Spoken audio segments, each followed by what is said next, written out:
Boa noite, terça-feira, 24 de fevereiro, começa mais um programa Master Imóveis aqui no seu canal 20 da NET ou pela internet no www.tvmaster.tv. Hoje eu recebo o Mário Camacho, ele é diretor da empresa Genergia, uma pessoa especialista nessa área de eficiência energética, de energia alternativa, assunto que a gente vai hoje debater. Você está fazendo a sua parte para economizar energia? Os aparelhos, as televisões, seus aparelhos domésticos estão sendo desligados? Você faz o gasto de energia desnecessário? O Brasil está entrando em colapso? Essas perguntas e muito mais vão ser debatidas aqui e você pode sim participar ao vivo hoje apenas pelo e-mail romulosoareslima@gmail.com e você pode acessar, se preferir, nossas redes sociais. No Instagram, @Master Imóveis, no Facebook, nossa fanpage Master Imóveis. Mário, muito obrigado pela sua presença. A gente fala muito em eficiência energética, que o país tem que ter eficiência energética, que as empresas têm que ter eficiência energética. Na verdade, o que significa essa eficiência energética para que o telespectador possa entender um pouco mais do que você vai falar sobre todo esse tema polêmico hoje da energia no nosso país. Boa noite. Boa noite, Rômulo. Aos telespectadores também. Esse é um tema extremamente pertinente hoje em dia, né?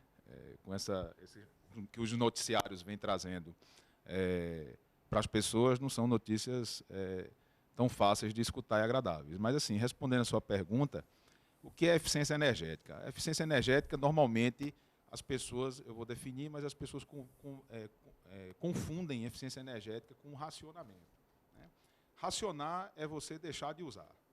Eficiência energética, não. É você usar gastando menos. Então, para definir o que é eficiência energética de uma forma mais simples possível, eficiência energética é o ato de você ligar um equipamento ou de desenvolver um processo empresarial em sua empresa gastando menos energia.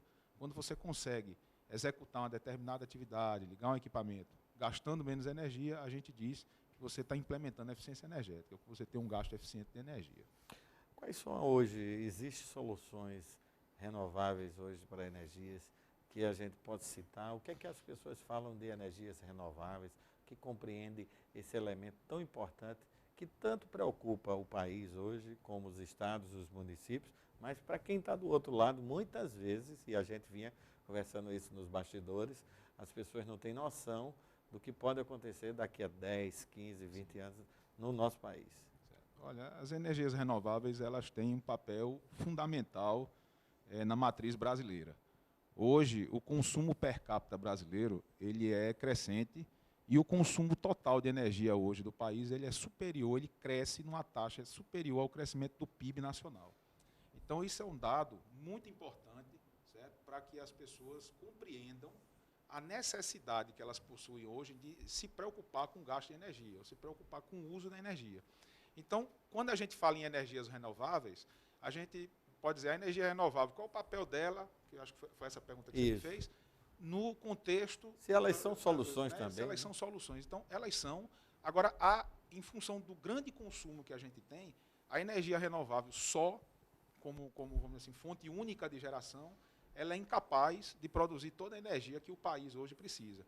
Então, hoje a nossa matriz energética é pautada em água, é pautada em usina hidrelétrica, e a gente precisa adicionar a essa matriz predominantemente hidráulica outras fontes de energia, onde a gente cita as energias alternativas. Por exemplo, energia proveniente do sol, que é a energia solar, energia proveniente dos ventos, que é a energia eólica, proveniente de marés, que é uma modalidade mais recente chamada maretromotriz.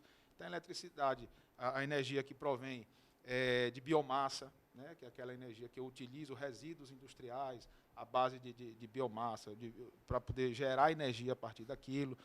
A partir de resíduos sólidos, eu aproveito lixo, vamos dizer assim, coisas que são tratadas como lixo, com a finalidade que não tem mais aproveitamento, vamos dizer assim, dentro de uma cadeia, para utilizar e gerar energia. Isso depende, vamos dizer assim, do contexto em que a gente está falando. Do ponto de vista nacional, olhando o Brasil como um todo, ele tem importância, certo? Mas não como um peso total para a geração, mas mais como uma diversificação. O que é isso que eu estou querendo dizer? Por exemplo, hoje as pessoas estão sentindo, está se falando muito em racionamento, em apagão, vai ter apagão, tem racionamento. Por quê? Porque a gente está num período de estiagem, né? Então o Brasil, como eu disse, ele está com um consumo crescente e a matriz brasileira ela não está crescendo do ponto de vista de geração com a mesma taxa que a economia está crescendo. Então, essa sobreposição de consumo em relação ao crescimento do país, ela demanda, certo, uma energia mais do que o país está crescendo. Agora, você falou num assunto muito interessante. A gente tem a construção civil, que é uma realidade, construção de prédios, certo, que é a grande maioria, construção também a gente chama dos condomínios horizontais. Essas energias renováveis que você falou aqui, sim, que podem ser implementadas no canteiro de obra, durante a produção, que é de 3, 4, 5 anos de um edifício, ou não? Ou isso não ajuda em nada o custo-benefício para o empresário que está aqui, certo, ou a sustentabilidade, alguma coisa que a gente sabe, certo, que muitas vezes é acrescido no preço do imóvel. Certo. Nós podemos falar isso de duas formas, né? Falando em produção de energia para atender os canteiros, como exemplo que você falou, e fazer uma produção de energia para quando o empreendimento ou quando aquela edificação for funcionar, né? Hoje em dia, essa questão da autoprodução de energia ou geração própria de energia, como isso é estabelecido, isso é estabelecido através de uma portaria da ANEEL, certo? Uma resolução normativa que permite que qualquer morador, qualquer residência, qualquer empreendimento comercial, residencial, ele possa produzir sua própria energia e, ao produzir a sua própria energia, ele pode se creditar dessa energia no sistema. Vou dar um exemplo. Eu consumo energia na minha casa e eu pago por isso. Vamos supor que eu gaste 100 kWh por mês de energia. Então, eu posso instalar na minha casa um gerador, que ele pode ser à base de fotovoltaica, que é solar, ele pode ser eólica ou uma outra fonte, e aqueles créditos ou aquela energia que eu gerei dentro da minha casa, eu compenso através de um mecanismo, que é dessa resolução que eu citei, e você consegue abater isso do valor da fatura de energia elétrica que você tem hoje na sua casa. Então, existe essa normativa, existe essa resolução, e a gente nota que isso está crescendo no Brasil, principalmente agora com essa questão dessa iminência de grande aumento de preço exponencial que isso está aparecendo. Então, como é que o empresário, por exemplo, da construção, ele pode se beneficiar disso durante a construção? Ele pode, por exemplo, montar uma usina fotovoltaica em um canteiro de obra, ou no escritório, por exemplo, da empresa, da construtora, e, desde que ele tenha o mesmo CNPJ ou a mesma inscrição em todas as obras, ele consegue pegar aquela energia que ele produziu no escritório e creditar, né, todos os canteiros. Então, ele faz com que aquele custo que ele tinha de energia e que era diluído na obra, ele deixe de ser visto como um custo, certo? Que é neutralizado durante a obra. Para isso, ele precisa fazer um investimento, obviamente, inicial, mas para o investimento se pagando, aquilo ali tem uma permanência de mais 25, 30 anos, que é o tempo de vida útil, no caso da tecnologia solar. A gente está recebendo muitos e-mails aqui, muito obrigado pela audiência, muitos e-mails. Eu tenho uma pergunta aqui do Sérgio, ele faz o seguinte: retirar os aparelhos da tomada, todos os aparelhos eletrônicos possíveis de retirar, certo, quando não estiver usando, quando as pessoas viajam. Okay. Isso gera economia, energia, vai ajudar o país, que ele disse que vê muita, sim, propaganda sobre isso, mas tem muita dúvida se isso ajuda ou não ajuda, porque, por exemplo, ele está com o aparelho não ligado, mas está ali, gera energia, conta energia. Como é que funciona isso? Pronto, esse modo, que é a pergunta do telespectador, é aquele modo que chama de stand-by, né? Eu estou com a televisão, por exemplo, desligada, mas eu estou com o LEDzinho, aquela luzinha acesa e saí de casa. Então a pergunta é, se eu entendi, vale a pena eu tirar ele da tomada para ele não consumir? Né? Seja em todos os aparelhos que não usam, não pode ser aquele refrigerador, obviamente, tal, mas, por exemplo, a televisão, o som, o micro-ondas, coisas dessa natureza. Certo. Assim, do ponto de vista técnico, Romo, sim. Certo? Por quê? Porque eu estou tirando o equipamento, ele está deixando de consumir. Mesmo desligado, mas ele tem um pequeno consumo, praticamente inexpressivo, para poder fazer a alimentação daquele equipamento. Botar alguns circuitos, normalmente eletrônicos, que eles precisam para funcionar, para ficar naquele modo. Agora é o seguinte, a eficiência energética, ela não envolve só máquina, ela envolve gente. Então, por exemplo, a pergunta que a pessoa precisa fazer para se responder se isso é uma coisa conveniente ou não. de posse da informação de que esse consumo é mínimo, certo? Ele estaria disposto, ele tem informação, ou tem cultura suficiente, assim, hábito suficiente, não de cultura, mas hábito suficiente, para toda vez que ele sair de casa fazer isso, ou isso vai se tornar uma coisa chata para ele, repetitiva, ele vai se desgastar, por exemplo, com os outros familiares dele. Vai dizer, olha, minha filha, desliga isso aqui, menino, você saiu e esqueceu a tomada ligada. Então, isso vai gerar um gasto para ele emocional, um desgaste grande, ele precisa responder essa pergunta. Se não, desligue, porque tem um consumo a menos. Mas, se a resposta é sim, se isso vai ser um inconveniente do ponto de vista das pessoas, tecnicamente não faz tanta diferença. Ele não vai, por exemplo, sentir na conta. Ele não vai ver lá, eu reduzi 2, 3, 5, 10 reais na minha fatura. Isso é imperceptível. Aqui choveu de e-mail perguntando exatamente isso. Eu estou com a Marilene, a Dalva, o Carlos Alberto de Manaíra, eu estou com a Cristina aqui de Campina Grande, estou com o Inácio de Patos, obrigado. Todo mundo numa mesma pergunta. Por que aumentou tanto a energia elétrica do ano passado para esse ano? Será que as eleições influenciaram ou não isso? Estou respondendo aqui, telespectador, e ao vivo é assim, viu? Eu vou responder como técnico, não como político. É verdade, aqui a gente quer a resposta técnica. Como técnico, eu posso lhe dizer o seguinte, o Brasil, ele vem com essa crise hídrica já há um tempo. Certo? O período o período de estiagem, essa combinação que a gente tratou de aumento de consumo acima de PIB, certo? E a crise hídrica que diminuiu a capacidade de geração das hidrelétricas, certo? Esses dois fatores, primordialmente, né? E a não expansão da matriz, a não diversificação da matriz, essa questão que a gente falou de eólica, solar, em escala suficiente para fazer essa compensação, fez, certo, com que o preço da energia aumentasse. Então, para as distribuidoras, que é quem compra energia no grosso, né, nos grandes produtores, e revende isso, que no nosso caso aqui é a Energisa, certo? Eles tiveram um aumento na aquisição desse insumo, no insumo principal deles, que é a energia. Só que, como o governo regula o preço no mercado cativo, que a gente chama, que é o mercado das distribuidoras, as distribuidoras não conseguiram, não puderam repassar integralmente esse aumento da energia que foram tendo ao longo desses anos com a energia. Então, o que aconteceu? Né? Eles absorveram isso aí por um período e disseram, chegou uma hora, que foi o ano passado, que eles disseram, a gente não aguenta mais. A gente não tem mais de onde tirar dinheiro para pagar energia, para vender mais barato do que a gente está comprando. Então... Opa! Aí, deu aquela...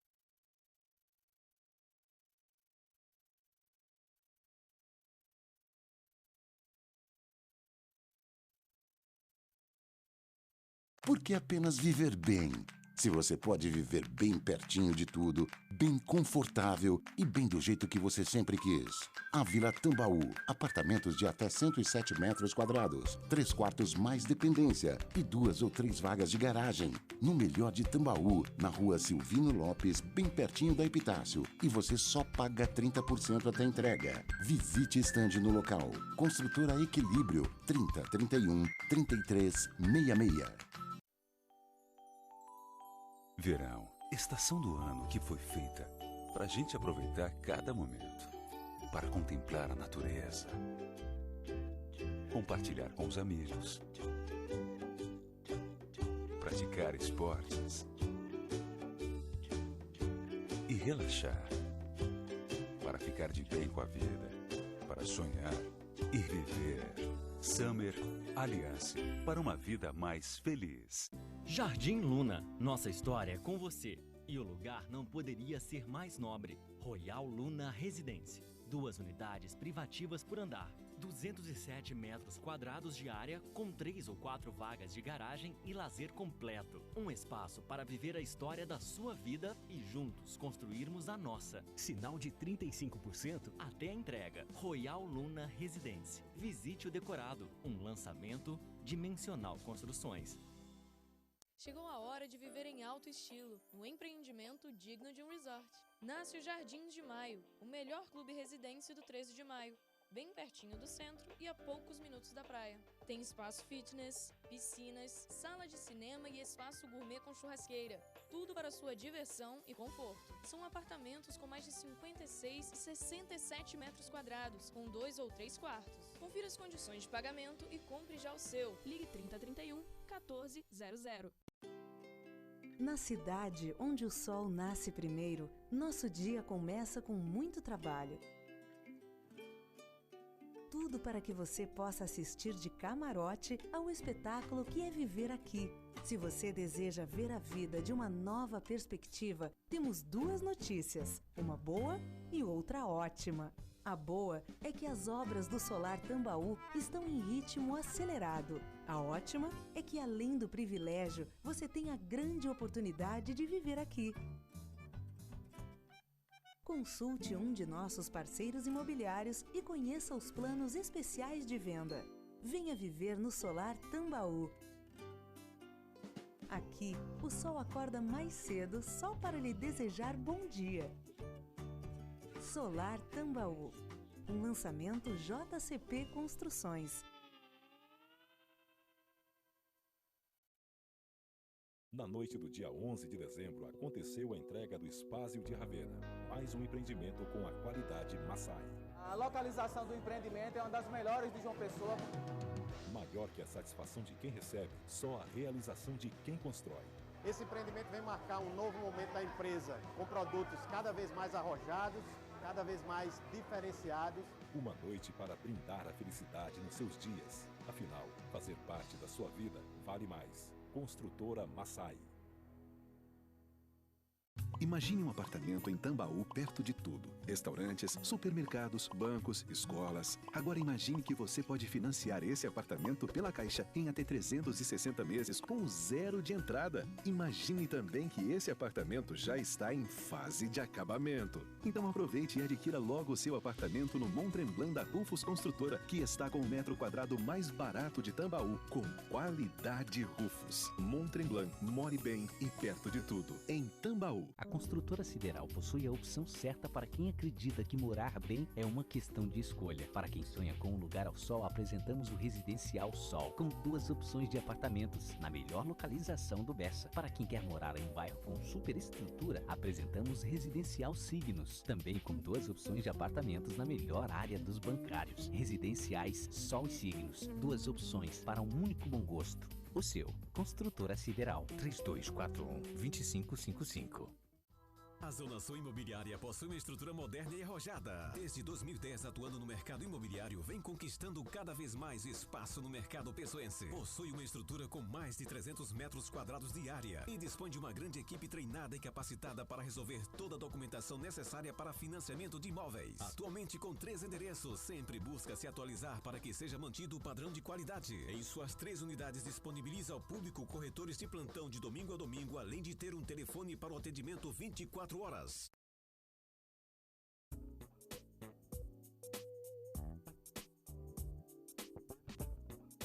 Tivemos um pequeno problema técnico, televisão ao vivo é assim.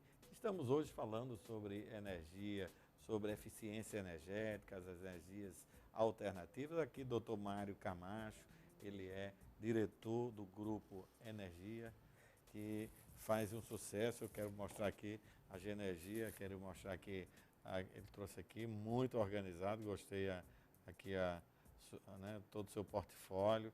Quem realmente empresário desejar fazer uma consultoria competente, ele trabalha com as melhores empresas do Brasil. Nós estávamos falando, os telespectadores aqui mandando e-mail sobre a questão da economia da energia e principalmente desse aumento assim surpreendente nas contas que estão sentindo da energia elétrica. E eu quero complementar, você estava falando, houve esse pequeno problema técnico, sobre também um investimento muito grande em termoelétrica nesses últimos 10 anos, já prevendo tudo isso. Faltou planejamento também, então complementa aí essa questão do bolso do telespectador e por que tanta termoelétrica, foi o que é que houve? A termoelétrica ela é uma forma de você gerar energia de forma rápida, né? Então, investimentos com hidrelétricas ou com usinas renováveis como eólica, por exemplo, elas demandam muito tempo de estudo, muito tempo de investimento. a termoelétrica ela é diferente, você consegue implementar uma termoelétrica num período mais rápido que as outras usinas. Então, diante daquilo que a gente vinha falando, né, do cenário de aumento de consumo, superior ao aumento de PIB, etc. e tal, o governo, vendo esse cenário há 10 anos atrás, como você falou, ele começou a investir nas chamadas termoelétricas emergenciais. O que foram isso? Foram usinas termoelétricas que foram projetadas, concebidas, em tese, para não funcionar. Elas foram concebidas para serem emergenciais. O que é isso? O país está vivendo um momento difícil, ela entra, ela adiciona energia ao sistema para que ele seja suprido naquele momento de pico de carga, né? Mas essas termoelétricas, a concepção técnica delas é para operar em curtos intervalos de tempo. Então, por exemplo, eu posso botar uma termoelétrica dessa, operar uma semana e paro, descanso ela e volto a operar. Até porque, como você falou, elas são projetadas, né? E funcionam com óleo combustível, que é um óleo, para você ter uma ideia, subproduto do óleo diesel, né? Então é um óleo muito poluente, né? Então essas termoelétricas, elas foram concebidas para trabalhar dessa forma. Tem termoelétrica hoje no Brasil que já está há mais de 2 anos, quase 3 anos operando ininterruptamente, para você ter uma ideia do tipo de cenário que a gente está. Então essa termoelétrica, ela entrega energia ao sistema interligado, que é o Sistema Nacional de Energia, na faixa de R$ 800 o megawatt-hora. Você tem ideia, a hidrelétrica, ela gera na casa de R$ 180 o megawatt-hora. Você tem a ideia da diferença de preço de um megawatt-hora produzido por uma usina e produzido por outra, né? Então, a adição dessas termoelétricas, elas impactaram no custo, obviamente, de todo o sistema. Aí volta para aquela conversa que a gente estava tendo das distribuidoras, né? Que arcaram com esse custo, vem arcando nos últimos 3 anos de forma intensa. Então, chegou um ponto, ano passado, que eles disseram, a gente não aguenta mais. A gente tem que ter um fôlego para poder entregar energia, porque senão a gente vai entrar em colapso. Então, o governo federal autorizou empréstimos. O pessoal, todo mundo viu, noticiando aí nos noticiários, etc. e tal, uns empréstimos que foram liberados para as concessionárias, para os distribuidores. Esses empréstimos nada mais são do que antecipação, certo? Foram empréstimos mesmo que o governo federal fez para compensar aquele prejuízo financeiro que essas empresas tiveram ao longo dos anos e eles botarem o seu fluxo de caixa em dia. Então, fizeram esses empréstimos, né, e tinham que repor isso. Ou seja, as distribuidoras tinham que pagar esses empréstimos, porque elas não tinham receita para fazer isso. Então, o governo permitiu esse aumento de energia, nesse ritmo de cavalgada, para poder justamente essas distribuidoras criarem caixa e conseguirem honrar esses empréstimos. Tecnicamente foi isso que aconteceu, apesar às vezes o governo fala coisas ou outras, mas é bem isso que aconteceu. Então, assim, a projeção, além desses aumentos que vem acontecendo, nós temos projeções de outros aumentos futuros que virão nos próximos 2 anos. Então quer dizer que o consumidor ainda pode aí ter mais variações na sua conta de energia. Pode se preparar. Muita gente perguntando aqui sobre a questão de lâmpadas. Hoje a gente encontra todo tipo de lâmpada. Como é que funciona essa questão das lâmpadas na economia, no gasto, em esquentar mais? Certo. Muita gente perguntando sobre esse assunto. Ok. Basicamente, em termos de iluminação, nós temos 2 tipos de iluminação, né? Iluminação fria e quente. A fria são aquelas iluminações de lâmpadas fluorescentes, lâmpadas compactas, que são ditas, né, realmente como lâmpadas que gastam menos, são mais econômicas. As amarelas, que é a iluminação mais amarelada, que são as incandescentes, que gastam mais. Recentemente, 8, 10 anos para cá, a gente teve uma nova tecnologia que foi desenvolvida, que é a tecnologia LED, né? Então, são lâmpadas que têm baixíssimo consumo. Você tem ideia, uma LED hoje, ela consome na faixa de 20% o que consome uma lâmpada incandescente, né? Ou seja, o que gasta uma lâmpada incandescente, eu gasto com 5 lâmpadas LED para produzir 5 vezes mais luminância, né? Produzir 5 vezes mais luz. Então, eu consigo gastar 5 vezes menos fazendo a mesma iluminação com LED. Qual é a diferença do LED para incandescente? É o custo. Como é uma tecnologia nova, e como toda nova tecnologia, ela é mais cara do que uma tecnologia já testada e que funciona, no caso, há mais de 100 anos. Isso pode ser um diferencial do mercado, por exemplo, para quem está nos assistindo, um prédio com todas essas inovações tecnológicas? Claro, um prédio que, por exemplo, é desenvolvido, é entregue com a tecnologia LED, com certeza é um prédio cujo valor do condomínio vai ser mais barato, né? Por quê? Porque ele gasta 20% que gasta uma iluminação convencional, né? Uma iluminação compacta gasta metade, 50% que gasta uma iluminação compacta. Então, isso com certeza tem impacto na conta do condomínio. Olha, nós vamos fazer quarta, quinta e sexta. Hoje é dia 24, dia 25, dia 26 e dia 27.